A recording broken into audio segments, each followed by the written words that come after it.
O refuxio de animais de Pinar do Rei en Vilagarcía atopase nestes momentos moi por riba das súas capacidades. Teñen 150 cans, cando o máximo contemplado son 100, e 120 gatos, cando como moito deberían ter 50. A protectora, con todo, non se resigna. Agradecen ao voluntariado o gran esforzo que está a facer nestes momentos. Todo eso hai que agradecerlo ás voluntarias que son maravillosas.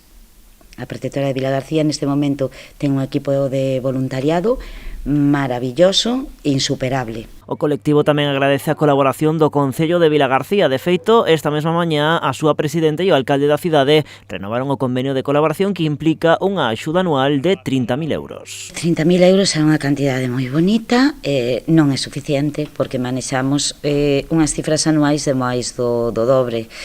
En canto a gastos, que sí que vamos capeando, vamos tratando de chegar cada día un pouquiño máis na atención aos animales. O rexedor, pola súa banda, recoñece o traballo do equipo do refuxio, salienta o incremento da contía que Rabella destina á protectora dende a súa chegada á alcaldía. Cando empezamos, pois este convenio era de 18.000 euros, ahora xa estamos falando de 30.000 euros. Se aumentou nestes anos pois un 66% a subvención que se lle dá a protectora para o refuxio.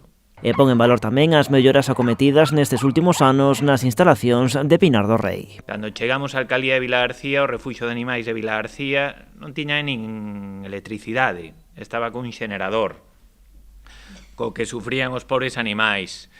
Ao longo deste tempo, pois se fixeron bastantes actuacións nese refuxio, mellorando, eu creo que agora podemos presumir, senón de o mellor, pois de ter os mellores refuxios de animais que pode haber en toda Galicia. En vésperas do Nadal, aproveita Varela para facer un chamamento á responsabilidade das familias á hora de agasallar mascotas, porque son seres vivos e non xoguetes.